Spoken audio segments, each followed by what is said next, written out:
Let's go to Changi! Woohoo! Singapore's Changi Airport is a place where I have some of my happiest memories. And I'm lucky enough to call this my home airport. But this video will be a little bit different. It has been 4 months, almost 4 months, since I've flown last time.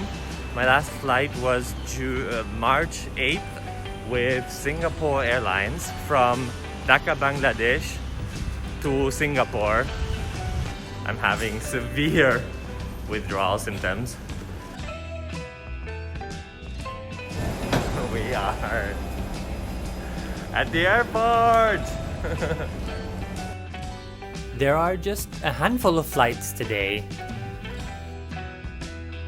I wonder if we can go even to Terminal 2 and 4. I'll try to visit all 4 terminals, but let's see. Alright, I don't know how many airlines usually operate, but you can already see it's very limited. Here you can see how many airlines are usually operating, so a lot more compared to 6 now. We are entering T3 and it's not as empty as I somehow expected it might be. In 2019, this airport almost had 70 million passengers. This puts it among the top 20 busiest airports globally by passenger count. I was here at the airport end of March, dropping off my parents.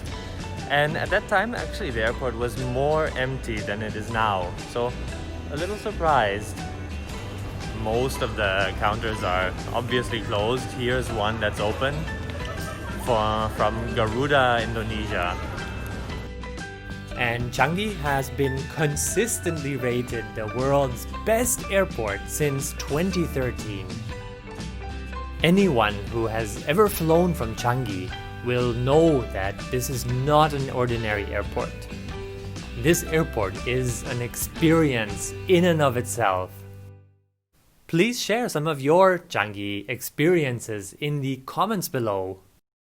It's my goal in life to take once a flight from here. Singapore Airlines first class. Here we are looking down on the airside after security, and it's empty but not completely deserted. And here we have a 3-month-old only United Dreamliner, which later today will fly Singapore to Hong Kong and then Hong Kong to San Francisco. Looks like a lot of the airport and facilities are closed and wrapped up so they don't accumulate dust. Alright, we're gonna go to check out T1 now. Done with T3. The best way to pass between these terminals is by going through Jewel. This breathtaking shopping mall and entertainment complex opened in 2019. We are entering into T1 arrivals now. Let's go have a look at which planes are arriving today. Alright, so we see a lot of Southeast Asia, Qatar, Europe, Paris, London, Amsterdam, Australia, China, and Bangladesh, Dhaka with Biman Bangladesh. And here you see the special regulations for entering Singapore these days. In fact, this video was shot at the end of June 2020. Passenger volume at this airport is down over 99%. And Singapore Airlines, one of my 2 favorite airlines in the world, has cut 96% of its capacity. We are now entering in the Terminal 1 check-in area. It seems that by the time this video was published in September, traffic has fortunately increased a little bit.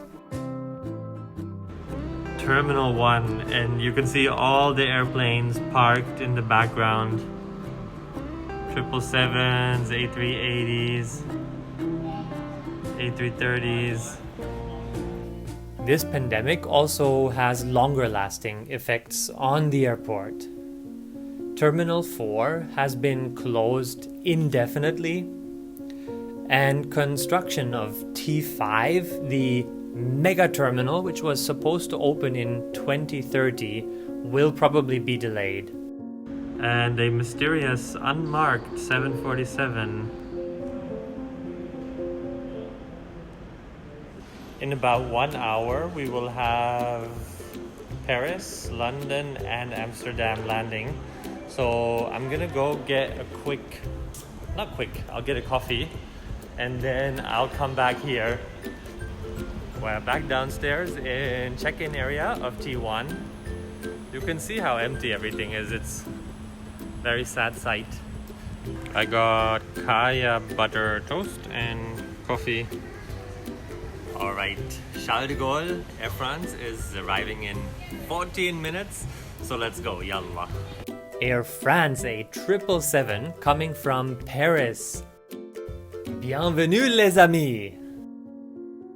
It will probably be a while again before I can fly, and I miss every aspect of it. But I still consider myself fortunate. I still have my job and health. And the other positive thing is that the pandemic has allowed me to settle down a bit.